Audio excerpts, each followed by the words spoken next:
we're still getting more people joining, so we are going to start admitting everyone. There is a lot of people who registered. So for those of you that know me, my name is Ophir Gutelson, founder and of Unacceptable. I assume most of you know Unacceptable, but just in a quick brief, we are a grassroots movement.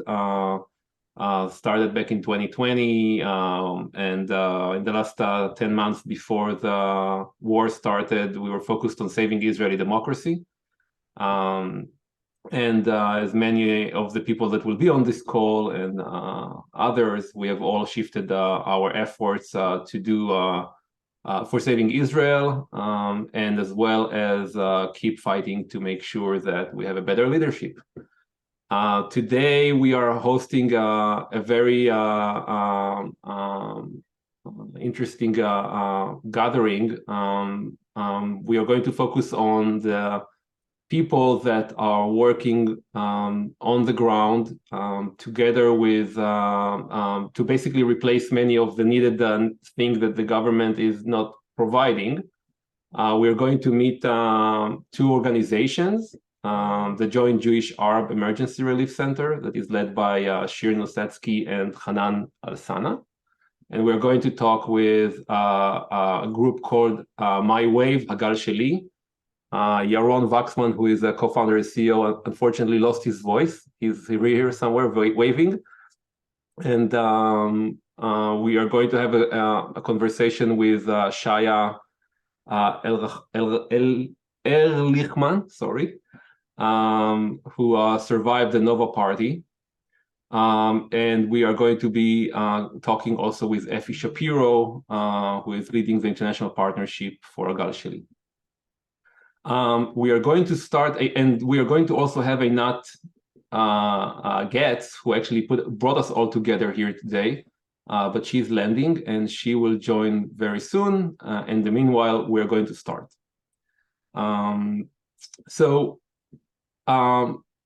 October 7th, as you all know, was basically the worst day in the history of Israel after the massacre of Hamas. The information that we got as soon as we started to hear about what's happening, we understood that it's going to take a long time to recover from this struggle. The protest movement in Israel and also here basically shifted and emerged to support enormous needs of those who were impacted by October 7 attack, and kind of like showcase how the journey to recovery impacted the community is still long and will require extensive support of the long term. I'm going to bring Shir to the spotlight, and Shai and Effie, we're going to have the next with Shai and Effie, we're going to talk in the next 30 minutes. First, we start with Shir. So let me just focus on that. Shir, I'm going to start with a couple of questions. Crazy enough, I mean, like you were supposed to be part of the NIF Gala and Unacceptable Rally just a week after October 7.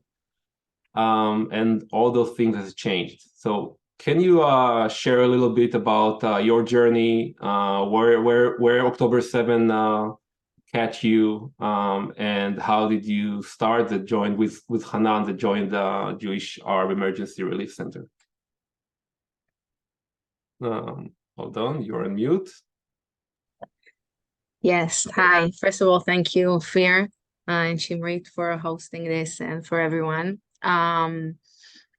So actually on October 7th, as you know, I was after a few months of taking part in the organizing of the protests in Israel.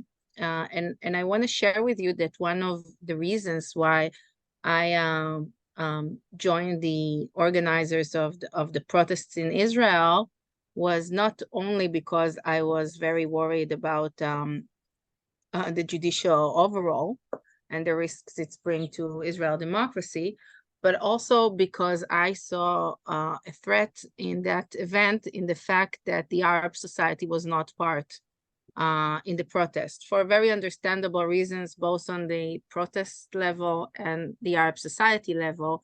But for me, as a longtime activist, that I founded an organization called Have You Seen the Horizon Lately, which promotes Jewish-Arab partnership. I saw that as a threat because at the end of the day, and I'm saying that because that was what I'm going to say now was true before October 7, and I think now even more so. The fact that the Arab citizens of Israel, 20% of the citizens are not part in the decision making, are not part of the politics, are not legitimizing the government, is A, immoral because they're 20% of the public, and B, plain stupid. Excuse my language. Because the fact that the Democratic camp in Israel have gave up 20% of the political power in Israel in the current situation and in general is not the smart thing to do. And the smart thing to do is to build the alliance between the democratic forces on both societies. And this is what I have been focusing on in the last few years. And the protest, which was incredible and inspiring and tried to rebuild Israel and rebuild the democracy, had blind spot, the fact that 20% of the public and a big part of who are the potential partners in building the democracy were not part in it. So I joined for one of the things to try to connect the protest to the Arab society. And I was in charge of the speakers and speeches at the main rallies. And as part of this volunteer work, I try to recruit potential Arab speakers to speak. And I got to tell you that it was very, very challenging because I reached out to dozens of potential speakers, all told me that it's really important what we do and they really support it, but they're not going to come. And it was complex and challenging. And on those calls, after doing a few of those calls, I reached out to a woman I never knew before. Her name was Hanan Al-Sana, and she was one of the only speakers who said yes. She was a lawyer. She is a lawyer and a Bedouin activist and a feminist activist.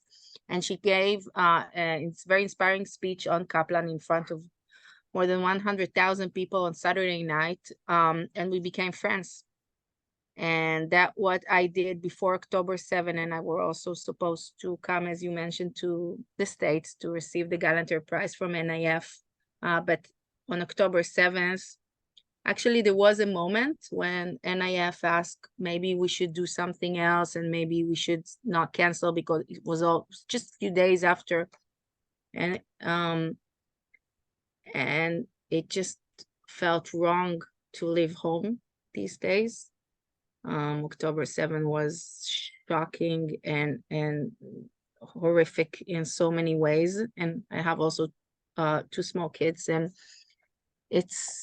we were just so shocked and painful. And at the beginning, there was no politics. That was even the most political people like us and everyone that were involved in the protest. It was just the feeling of we have to be together in it and help to do whatever we can. And in the first few days, weeks, the state did not exist. I mean, it's really for those of you who don't live in Israel, I know you read about it, but I can't explain to you the level of fear, not only from what Hamas have done, but the fact that that government was exposed as just that it did not exist. I mean, we have been saying for so long that what they're doing is draining the public service and everything that the states sits on, but we still couldn't imagine when the level of it when it was exposed on October 7th and the days to follow.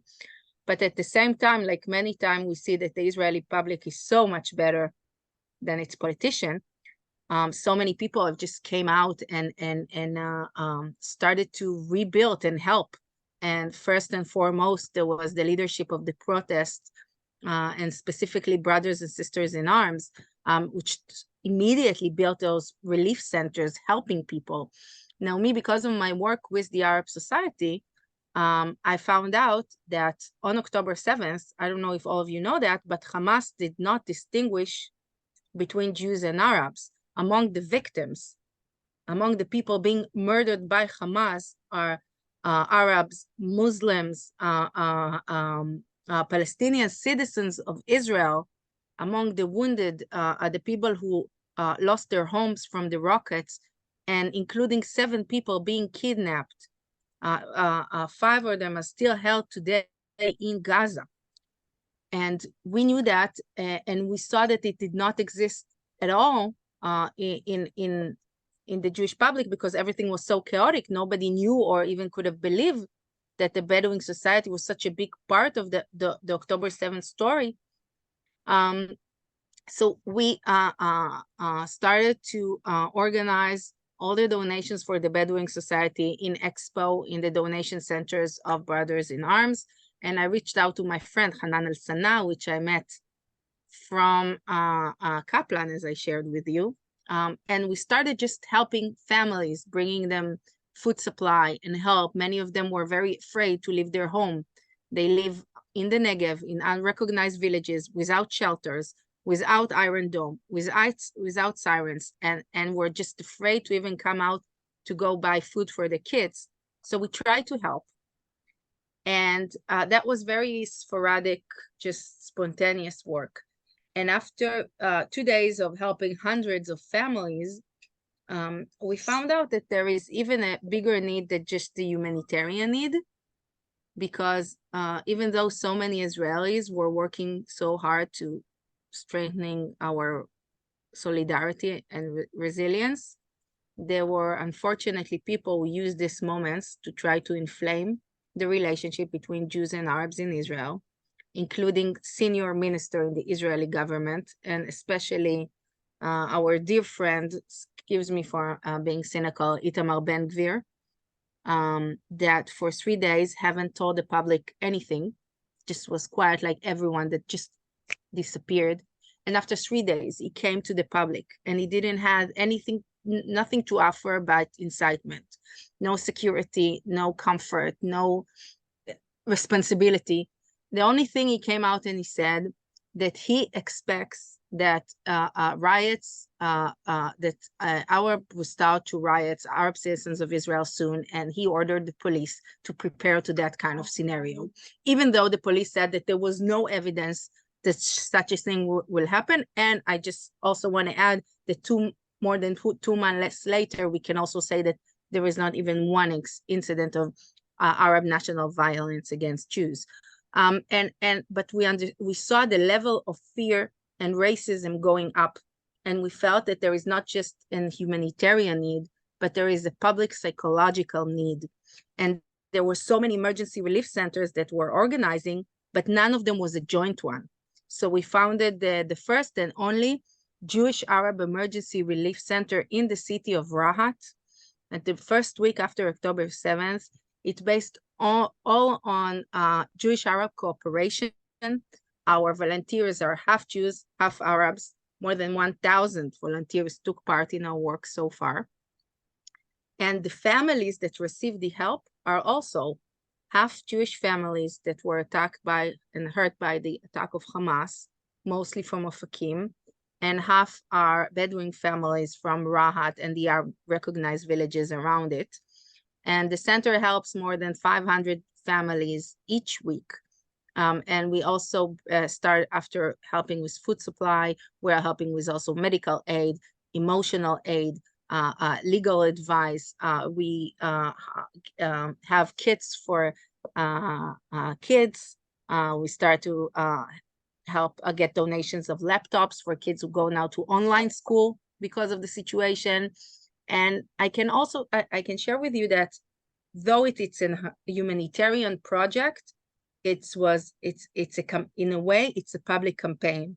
And from first day, it was very crucial to us that this story will not be exposed only to the thousands of people who take part in it, whether they are volunteers or families receiving the help, but we wanted to bring a counter force to what Ben-Gvir and his friends were offering.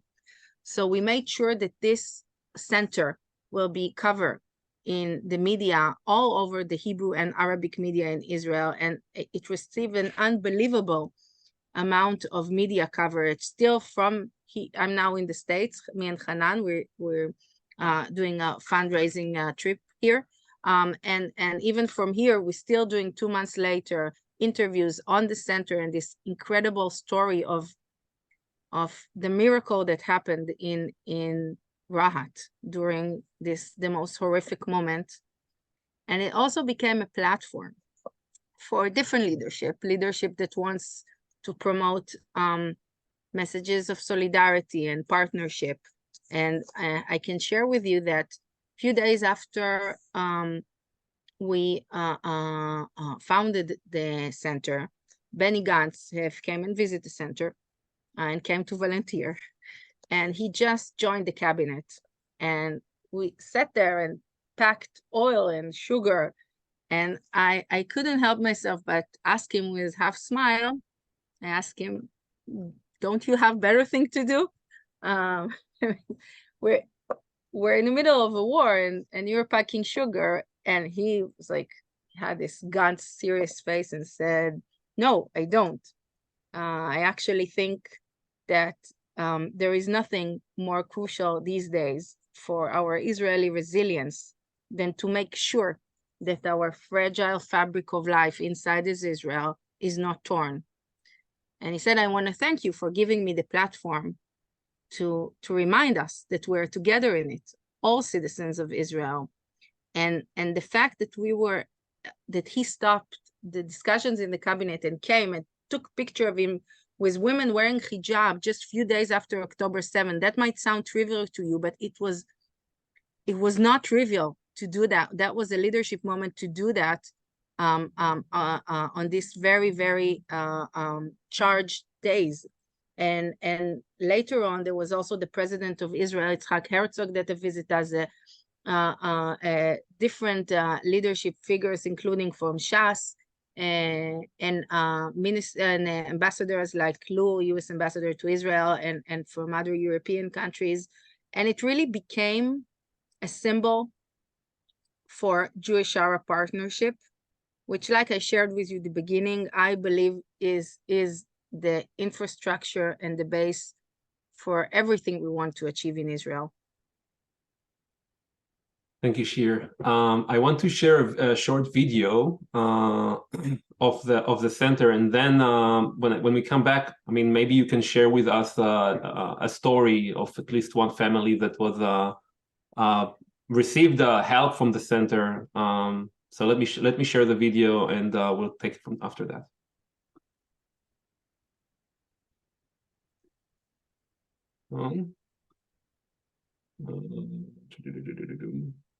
Here's the share the screen.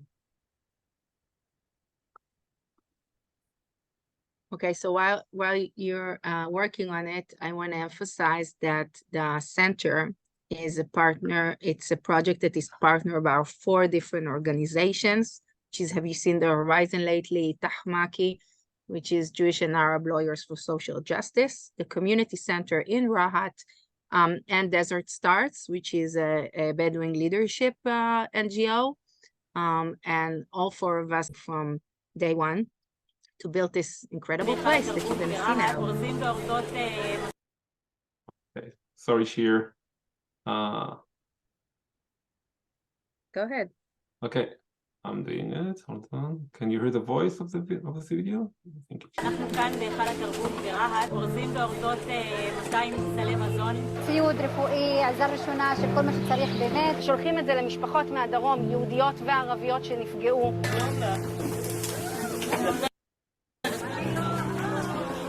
ב7 לאוקטובר, משפחות גם ערביות וגם יהודיות שילמו מחיר כבד.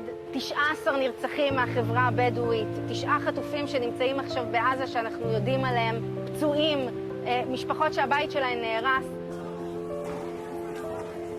כולנו משלמים מחיר עצום של כאב, כולנו מלקקים את הפצעים, מפחדים על החיים שלנו. ואנחנו מנסים כאן בחמ"ל הזה, בקטנה, לעזור, לסייע, להושיט יד. באנו בואו להגיד שאנחנו ביחד, אנחנו שותפים. זה בדם, זה לא מתרגש. As you can see, there's still a lot of empty parcels that are waiting for us to fill them with a lot of hope as well as food. לא ניתן לחמאס להרוס את מרקם החיים המשותף שיש כאן בישראל בין יהודים לערבים. זו הזדמנות בשבילנו להדהד כמה שהשותפות היהודית-ערבית היא קריטית בשביל החוסן הישראלי שלנו פה במדינה הזאת. זה מעבר לחנת סלימאנון, זה אירוע של קירוב לבבות, אירוע של חיבורים ביחד, וזה גורל אחד. זה הגורל שלנו, אנחנו שותפים לגורל ושותפים למאמץ. ורק בשורות טובות אינשאללה לכולם.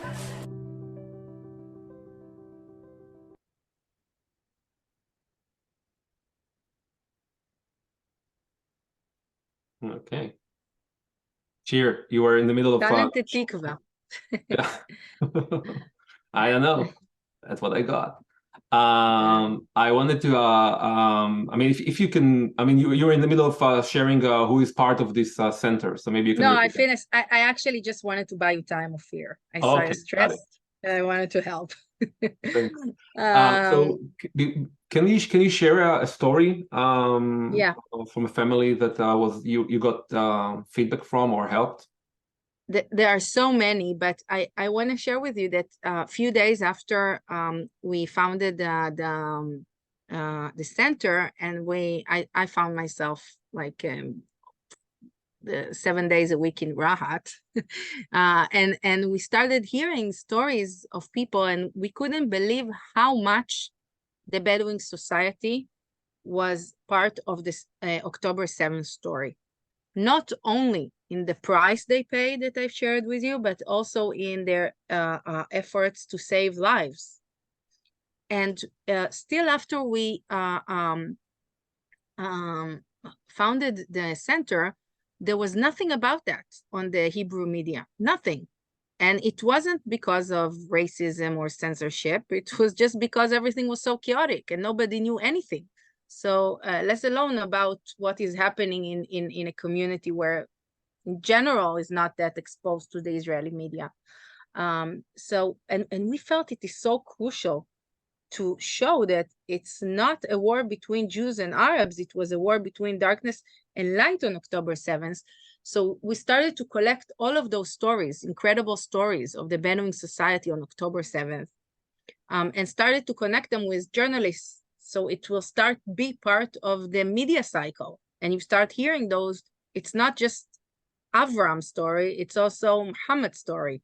And at the same time, there were some stories that we felt that needed a special treatment. And we created videos from those very, very incredible stories. The first one was about Al-Krinawi family from Rahat that have saved Aya from Be'eri, that I see some of you doing like this, and I assume it's because you saw it, because we launched this story, which was 7 minutes video that, I don't know if you know, but there is, the algorithm says no more than 1 minute video for this generation, but it was a 7 minutes video, and even though it was unbelievably long to this time, it reached in less than 48 hours to 3 million views in Israel alone. Wow. Just think about it in Israeli terms. And we collected more stories and created more videos. And I want to share with you a story of one of them that I thought is the most unbelievable story. And the person in that story became one of the people getting help from the center. It's the story of Hamid Abu Arar, which is was a Bedouin man that on October 7th drove with his wife in the Negev. His wife Fatma, a religious Muslim, were wearing hijab, the Islamic scarf, 5 months pregnant, with their 8-month-old baby in their car. And 8 Hamas attackers came and shot her. Even though she was wearing a hijab, she was pregnant, she was a person, and they killed her. And he was lucky enough to run from the car with his baby. And he hid in like electricity closet he found there in the middle of nowhere. And he hid there for 5 hours. 5 hours with 8-month-old baby, hungry, after he saw his wife being killed. And he sat there and he waited and he tried to make his baby not cry, and he just prayed. And he heard all the gunshots outside. And after 5 hours, he heard Hamas terrorists talking in Arabic, which he obviously understood, that they are waiting for some IDF soldiers that are coming the way and they're going to surprise them. And he didn't know what to do. And he told me that he knew that if he will come out, the chances of him getting alive were so small, him and his baby. He said, I didn't know who would kill me, whether it will be Hamas or IDF, but I know that someone probably will. But he said, I couldn't just sit there and hearing them killing all of those soldiers. So he said, I prayed, I took my baby, I came outside, and he yelled to the IDF soldiers, you are on fire zone, they are going to surprise you. And they start shooting, and they didn't. He was lucky not to get a bullet. He survived, his baby survived, and the IDF soldiers survived, and they killed the terrorists that were hit there. And he was left with 9 kids. The biggest one is 8.5. He have both twins and threesome, with no mom, in one of the more poor homes I've ever seen in my life. And nobody in the country have contacted him. Nothing. He had no help. He doesn't know how to deal with Israeli bureaucracy. And after we created this story and published it, many people wanted to help, and we started to help his family. We raised more than 100,000 shekel directly to his kids, and there is a volunteer that is helping him now, and is constantly available to help him with his needs. We try to help him with legal aid, and of course with food supplies and things for the kids. And this is one of the regular families that the center supports. And I think that this is one of many families that is out there. I'm sharing a link to how to support the emergency relief center. And before we end here and we move to the Gal Sheli, to My Wave, what people can do from here other than supporting financially to tell the stories, or what do you think we can do from here? Well, first of all, the financial support is really crucial.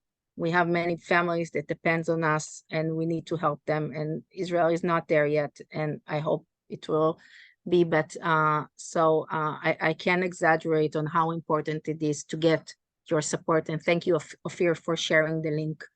The second thing is, I shared with you that I'm here in the States, and I found out that while visiting here, I had no idea before we came how much the messages that we bring is crucial in the States as well, how much there is no nuance, and how much the discourse here is polarized and scary.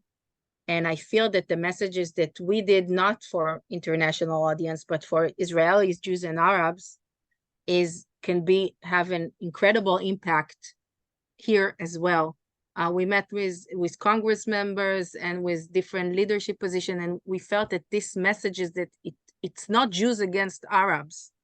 And to understand the complexity, I think it's a content that is really crucial, that will be spread also outside of Israel. So Ophir, if you can, I also sent you a link with videos with English subtitles. We already shared that. Yep. For those videos, great. So just share it, spread it. We need your hands and community to bring it to as much people as possible. And of course, if you come to visit Israel, come and volunteer in the center. But that is like less for us, but really for you, because it's a really beacon of hope. And this beacon of hope, again, connecting it to the start of the conversation. Again, if we want to really strengthening Israeli democracy, and get out of this situation. I mean, we must partner with 20% of the population of Israel and not alienate them. So thank you so much, Shir, for what you're doing, and please also send it to Hanan. I will. Thank you for the opportunity, and Chag Sameach. Chag Sameach. Thank you, Shir. So before I see that Einat is also joined. So I'm thinking, Einat is now joining again. Effie, and let's add also Shaya to the spotlight. Hold on. And let me check first with Einat. Einat is here, I think, if she would like to go first, because Einat is actually just landed. And she wrote me she doesn't have enough battery. So let me just check. Where is Einat? Einat.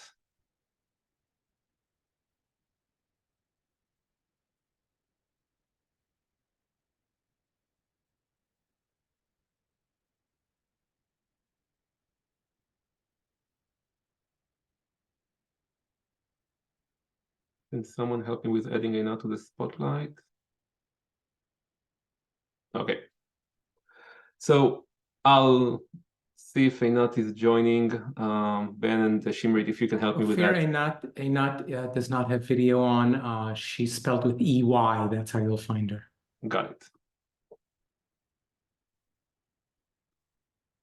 Okay, so let's hope Einat can just join with audio.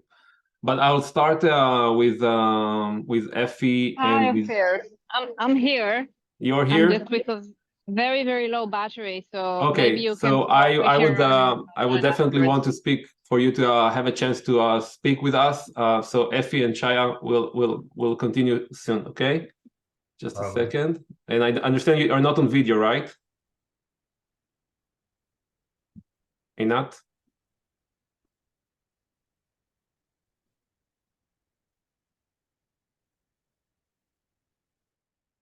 Yeah. Hi, Ophir. Yeah, I'm not on video. Sorry, I want to talk. It's okay. It's okay. So let's make the conversation, and people will only see me. That's okay.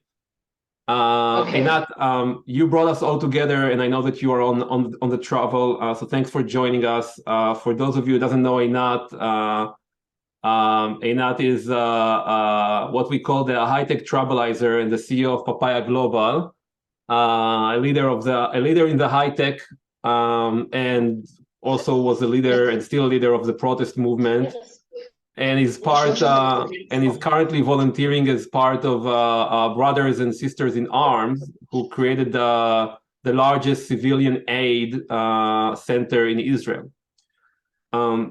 Einat, so again, thank you for joining us. I kind of introduced in the beginning of the webinar why we were gathering here, but I think it would be best if you could tell a little bit about what's happening in the center at the aid, and what's the situation currently, and what are you replacing that the government is not supporting, and why are we still in crisis after 2 months? Yeah, so thanks for asking. It's a good question, and thanks everyone for joining. For me, the main thing to create this webinar and to really speak or to get voices speaking from ground is because I think it's very hard to explain Israel currently or to understand Israel without being here and being present. And the reality is, and that's for me the most sad reality, is that since we are already 67 days into this war and into this situation, if you ask all of the displaced people, for them, they're still on exactly the same spots. They have been displaced from their houses, so they've been given temporary accommodation, that's correct. But since this point onwards, nothing happened. No governmental support came to place, and eventually they still live the day of their evacuation. They have no presence, they don't have any future, they don't know how their life are going to look like tomorrow or a week from now or a year from now. And this is really where we are stepping in. And when we say stepping in, we are really stepping in as one of the volunteer organizations in Israel, the largest, but I mean, there are lots of others on ground, trying to provide aid and try to provide occupation or some kind of normality to kids, to youth, to just older people, and to the elderly group of currently of the society. And each one of them, I mean, generally speaking, we have about 200,000 people currently that are displaced from the south and from the north. We tend to forget that also from the north, there are quite a lot of people that has been displaced. Yes, they had the ability to leave their houses in a bit more structured way and eventually take some of their stuff with them, but they don't have the ability to currently return to their houses. And within those 200,000 people, everyone has his own story. Everyone has something. Everyone is currently facing for something. Everyone is trying to save his business. Everyone lost people or have currently kids that are on the military, and is trying to figure out his life. And eventually, I think, unfortunately, the government just took a step back and claiming in a way that they are planning the future and they are planning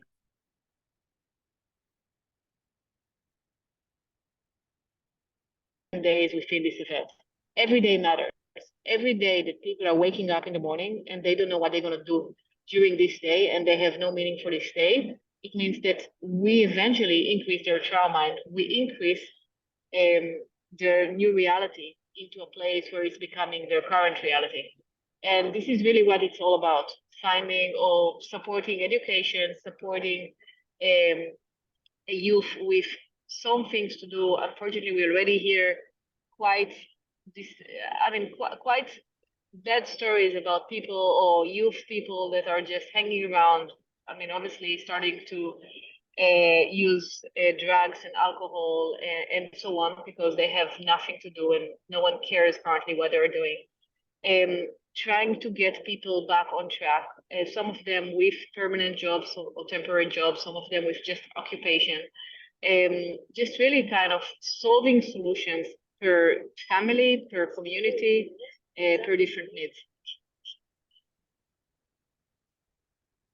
Einat, when you talk about activities, I mean, like I saw that the center was focusing on. I mean, again, we are dealing with kids, with adults, with elderly. What is the most missing piece that you're currently fulfilling? Is it more on the day-to-day, or is it things that we cannot even think about? So it's basically almost everything, okay? So, I mean, the first 2 weeks was really about immediate needs, like clothing, medicine, things that people needed that they couldn't take from home. But now, I mean, let's say more or less everybody is settled. So I would say that the basic things that they need are there. But we are solving the things that used to be part of their routine, used to be part of their life, and currently they want to put back in track. They want to do something with their life. The majority of those people are incapable to come back to their work. The majority of them just have honestly zero. I mean, they wake up in the morning and they don't have anything scheduled for the day. And this is what we are dealing with, eventually assuring that we can put some plans in place that first everybody can get to some kind of normality, hobbies, education, just getting these kids out of their places. We also need to remember that eventually all of them are living in a very, very, very small hotel rooms. So it's nothing like home for them, okay? I mean, we all know that hotel is fun as long as it's limited and it's temporary, but if you need to live in a hotel room for 2.5 months with all of your family members, you don't even have the ability to cook for yourself, okay? This is one thing, by the way, that we hear most of from the people. They just want to have the ability to manage their own kind of day-to-day. And those are the things that we are trying currently to solve. And as I said, it's very scattered. It's not that we can have one plan that fits all. It's really community per community or family per family, and we are trying to solve their needs. So, for example, we are just launching this week a project that for me is an amazing project, relatively easy to put in place, we just built a craft center in Shfaim, which is a kibbutz who is hosting Kfar Gaza community, which allow people from Kfar Gaza to go back and do things from the day to day. So some of them were carpenters before, so they can go back and actually create furnitures and do actual work. Some of them were just dealing with some craft as a hobby, but they can wake up in the morning and do something. And this whole project, building the craft center, planning it, designing it, just eventually afterwards operating it, is something that gets the community back together first, which is very important. I mean, we need to also remember that the crisis within the community, within the people, is big.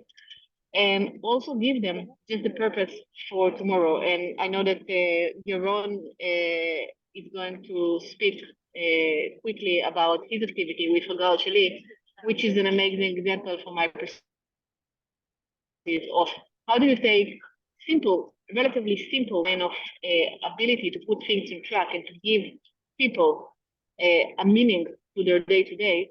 And through this, you build completely different things. You give them back their self-confidence, you give them back a purpose, you give them back their community, and quite a lot of other things. Thank you so much, Einat, for sharing this. Again, I mean, like from here, when we look, I mean, we mostly see the picture of the war, the devastating pictures from Gaza, the devastating pictures from October 7, but we can hardly see the day-to-day of the people that were displaced from both the north and the south and the survivors. So thank you for bringing us all together, Einat, and I know that you are on the travel. So I will share people who need. I mean, we get some questions from on the chat, and I will be able to share them later and connect other people to you and to the rest. Thank you, Einat, and I'll bring to the spotlight Effie and Shaya. Okay, thank you guys for being patient with the program. I will start with Shaya, which again we have never met before, and I am grateful, Shaya, that you can join us. Shaya is joining us from Tel Aviv, and he survived the Nova party. Shaya, I mean, first of all, how are you doing? Okay, I'm better now. You're better now. Can you tell us a little bit about the day and share and then we can connect with Effie and talk about the work you're doing together. Yeah, for sure. So first of all, I want to say thank you. This is really exciting for me. I know that some of you support, and I can't even say what it means to me in words, but I try to describe. Also, for my experience, as you know, I was in the festival in October 7th. As you know, it's a long story. I can't get into all the details, but basically, we were at the party. Sunrise started. I remember seeing things in the sky, rockets. I asked my friend, "What is this?" He says, "This is fireworks. Have fun." And I was like, "No, this is not fireworks." The music stopped. The DJ say to get away. 15-20 minutes after, we were running, dodging bullets, escaping terrorists for around 6 hours.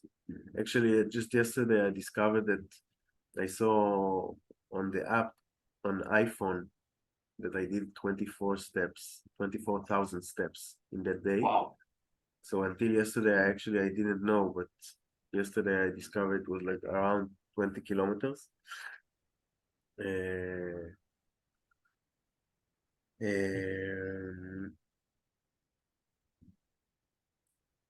It was a long story, a lot of short, a lot of other stories inside it. Of course, I can't say everything, but this was in general the experience. Did you had Shaya? Did you had any friends who got injured or? I lost 3 friends at the festival. One of them was very, very close to me.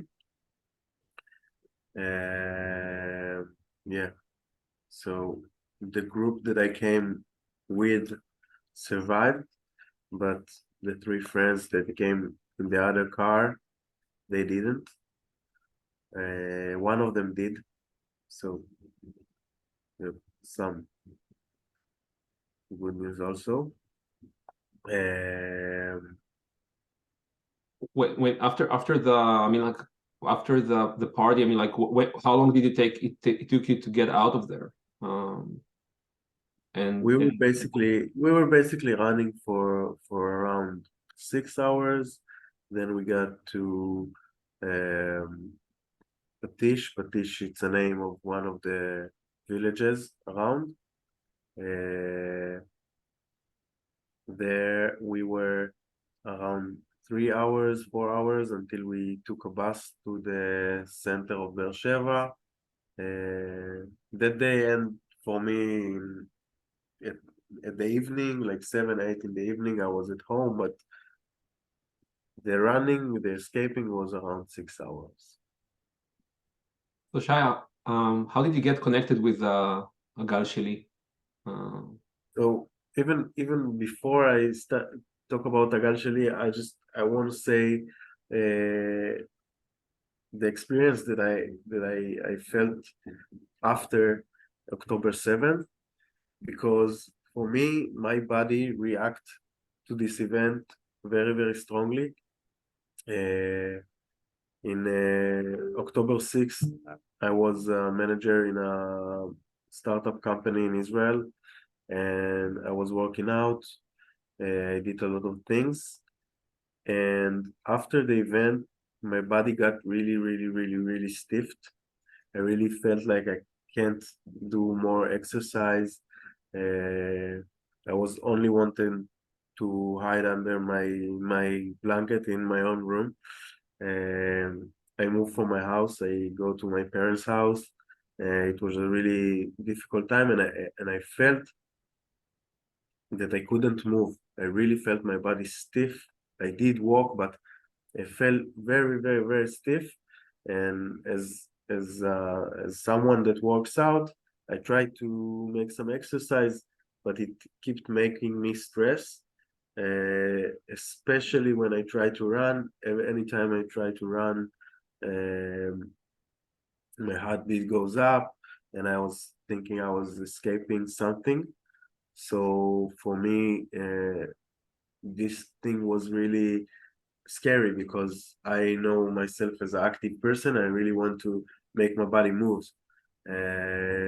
So it was one of the most difficult things for me, that my body physically got really, really stiff. And after a while, one of my friends just sent me this post of Agal Sheli, of My Wave Association, and he talks to me. I looked at it, and I don't know why, but I wanted to come. And I didn't actually come alone. I came with 2 friends of mine that were with me in the escaping from this festival, that came with me, that survived. So he sent me the number. I sent them the text. Tuli answered me right away, and he signed me up and talked with me on the phone. He was very, very kind. And this was the first time I recognized them. When I came, go ahead. Sorry, go ahead. when I came to the first therapy session, surfing therapy session, first of all, I felt comfortable with the people. They were just kind and nice and friendly, and it felt like home. Also, the club is around the beach, which also, I don't know how many of you know, but for me, the beach is the complete opposite than the desert in Israel. So it felt freedom, it felt okay, I felt good when I was in the beach. I don't know when the last time you see someone not happy in the beach, but but I felt good. In the first session, I remember us going into the water, and I remember us going into the water, and even before I was a little bit exciting and a lot of stress. I was afraid because I know that I should do exercise right now, and I know how my body acts a little bit, so I was still a little bit stressed.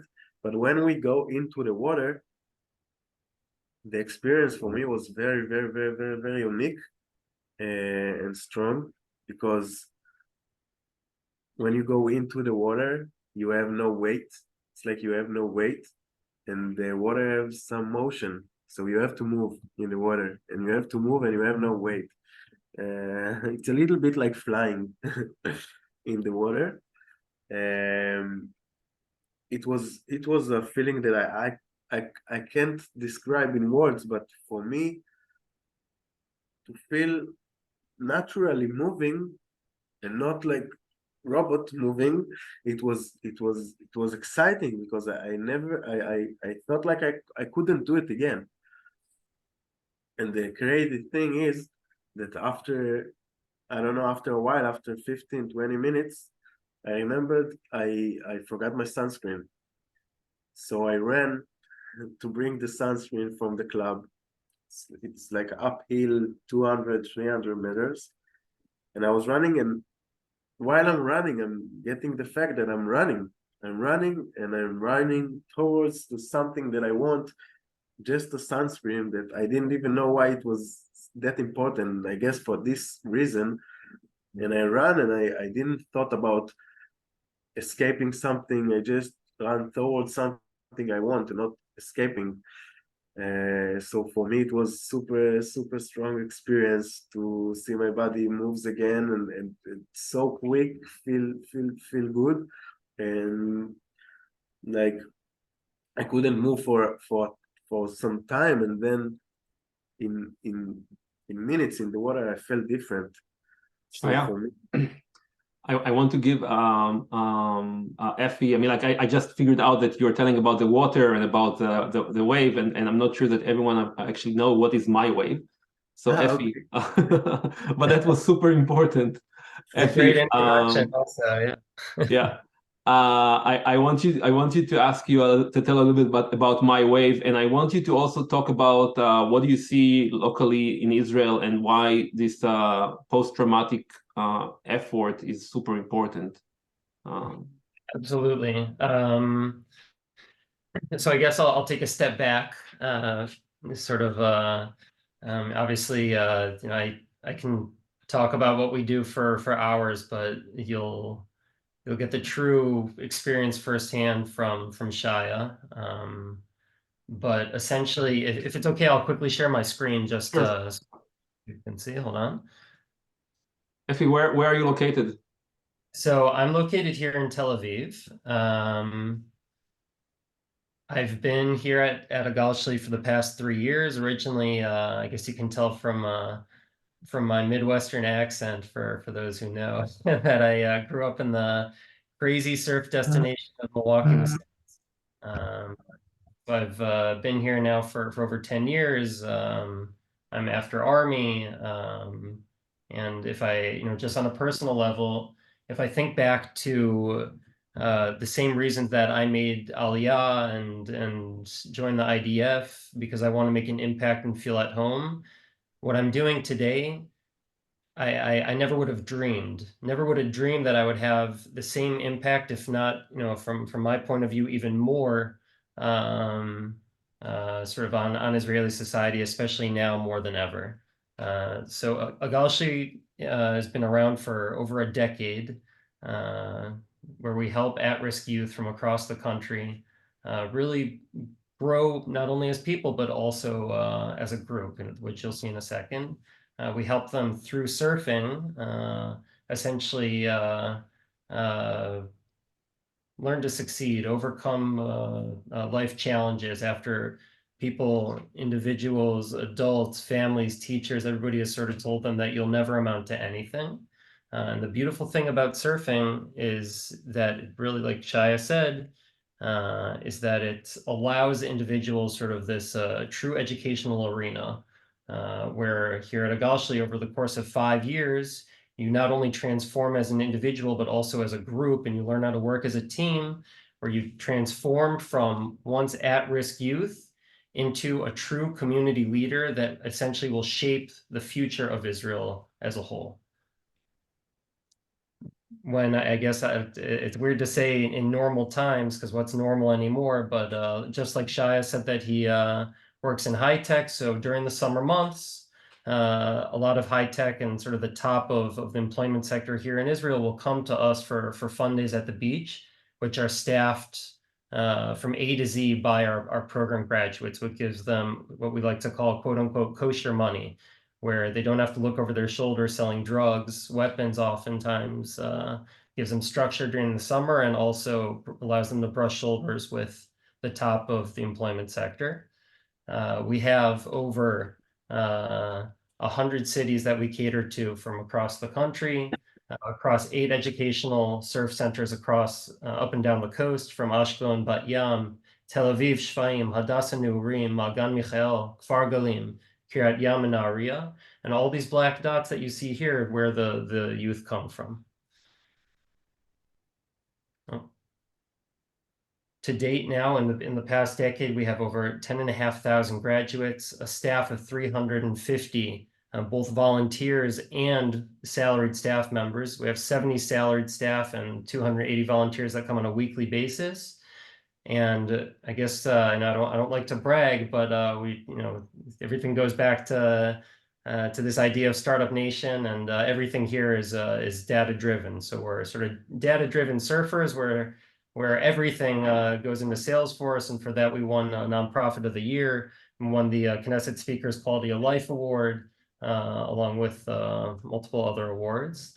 So everything I spoke about now essentially is up until October 6th, where 90% of what we do is catered towards at-risk youth, and 10% is for special populations, including special needs, individuals with disabilities. And for the past couple of years, we've had an incredibly impactful partnership with the Israeli Ministry of Defense's Rehabilitation Department, where we've created a surf therapy program for veterans who are experiencing symptoms associated with post-traumatic stress disorder, PTSD. So on October 7th, Tov Avohu, everything is chaos here in Israel. And us as an impactful organization for the past 10 years, with centers up and down the coast, we didn't wait 1 second to actually go out into the field and do what we could do to help.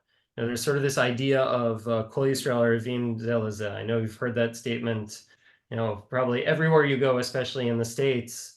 But this is really sort of that idea of brotherhood, that we all have this responsibility to each other. And the fact that we have this beautiful, yes, educational tool, but also we have this 5-year program and the surf therapy program that actually could help individuals who were affected most severely by the program, by the attacks on October 7th. Oftentimes, we hear of those who were physically injured or wounded, or it could take years, but always mental health takes a back seat to many other issues, both here in Israel, but also in the States, as I'm sure everyone is aware. So for us, we wanted to bring mental health to the forefront of this emergency response. So on the second day already, we had our management team talking about what we could do, understood that we have to adapt the PTSD program that we started before the attacks of October 7th, and cater it and adapt it to those who need it most. Essentially, it started off as youth, and as the need and demand grew, we understood that this is something that can help everyone. So we have from younger ages from below 10 all the way up to you know, Shaya's age and even older, or even now mothers whose kids unfortunately either are kidnapped or were murdered in the attacks. And really our ultimate goal is, like Ophir said, you know, we're talking about PTSD, but we want to do all we can in our power at this very critical moment that it doesn't develop into PTSD, into the post-traumatic stress disorder. You know, we're in this critical time, you know, this very, very small window where we have to approach our trauma, provide the necessary tools to approach the experience and the traumatic event as close to the event as possible, so it doesn't develop into post-trauma, which is on another level of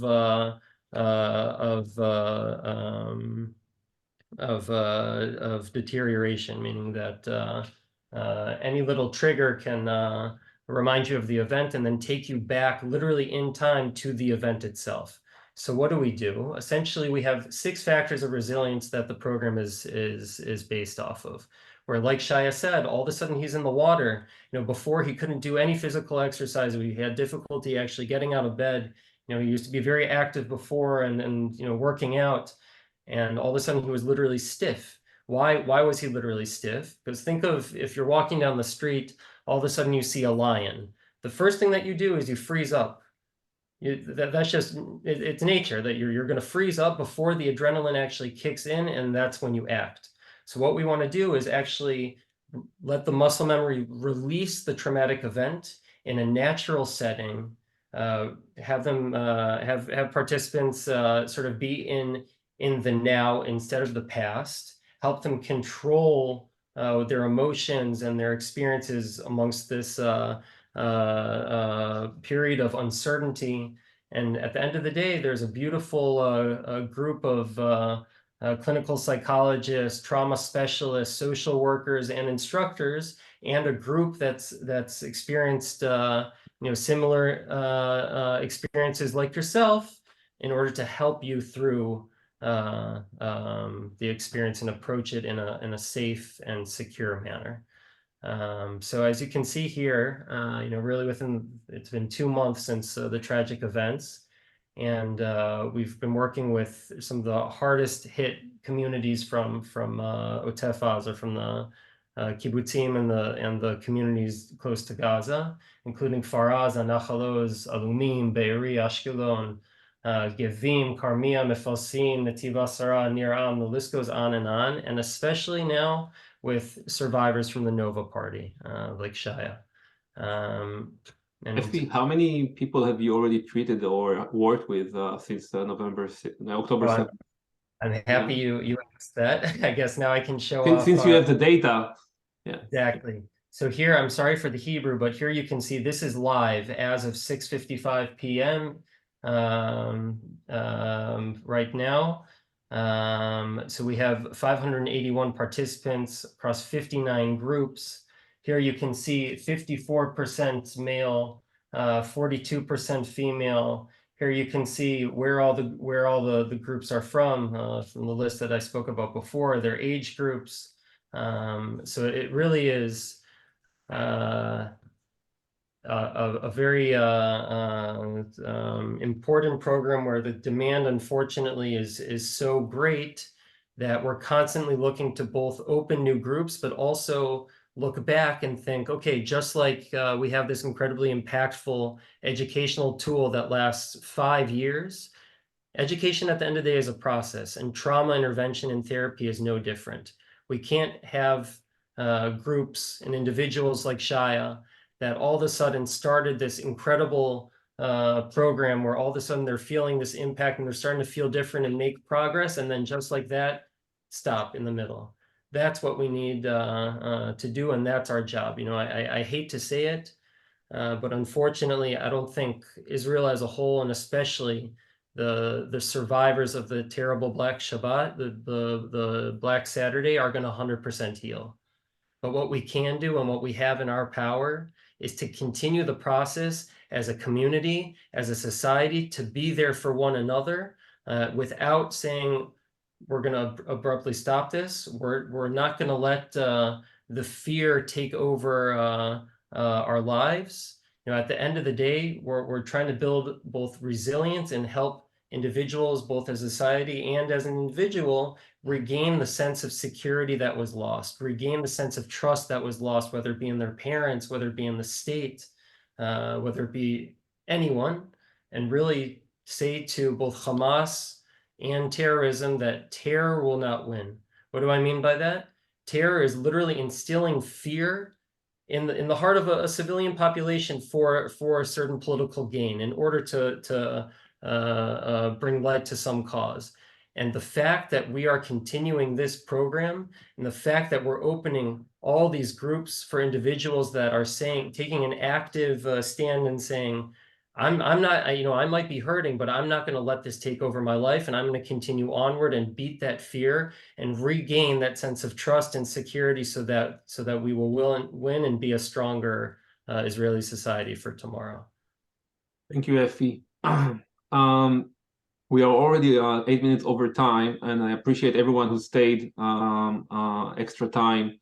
I know that we have many more questions to ask, and we might have a follow-up session on that, because other than having more to talk about, there are also more organizations who are really working hard on the civil society. And I want to give Einat, who is still with us, the last words.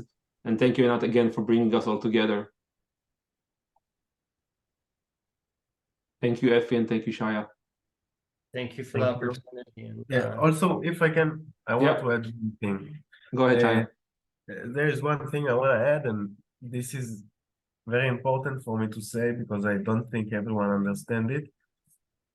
But the thing is, there were a lot of people, as you know, in Israel that need help, but not everyone can talk. It's something that you need to remember. Not everyone can talk. There is people that it's hard for them to talk. There is people that save it inside. And I think one of the most unique experience for me, not about the physical thing, but about the therapy session, is that the fact that you are in the water surfing, and then all the group that was in the Nova together come and sit and they talk from a different perspective after the water. It's very, very, very different than to wake up in the morning and to know that you have 5 afternoon, you have a therapy session with a psychologist. You are sad in the morning because you think about what you're going to talk. And you said even before you came. But when you come to surf, you come to enjoy. And when you go out from the water, when you sit and speak with the adrenaline and the endorphins inside you, it's really, really different thing. And after the experience that was extreme, I think that the physical solution that my Wave Association gives, it's not something that we have in other programs. With the body, with the adrenaline, and then therapy session, and it's something that makes it really, really special and really, really important. So it's important for me to say, and also, again, thank you very much for this opportunity to tell you my experience. Thank you, Shaya. Thank you. Thank you, Shaya. And I'll connect to things that you said, and I think that this is really the essence of Israel currently. In the majority of the cases, we do provide help to people that never thought that they will be in a position to ask for help or are not used to get help and are actually in a first place from their experience, who are really in a need and not necessarily know how to express it or how to ask for it. And I think we need to be optimistic because, you know, obviously things are not great currently here, are quite terrible actually. Still very, very sad reality all over the place. But first, the amazing support that we get from all around the world, the care and just the understanding that Israel is not alone in here. We are not alone in here and in this. Really means a lot. I know that it sounds a bit as something that it's a bit kitsch, but it's really the reality. I think that we all gain a lot of strength and power, definitely because we also hear other things currently from other people around the world. So thanks a lot for the support. And I can tell you that one thing that I knew even before during this year, I learned this year, but I'm definitely currently 100% certain since October 7th, there are so many great people in Israel and that wants to make Israel a great country, that there is no way that it's not going to happen. And we will prevail and we will rebuild this community and this nation and this country in a way that unfortunately will not change the past, but will definitely change the future. Thank you very much for joining.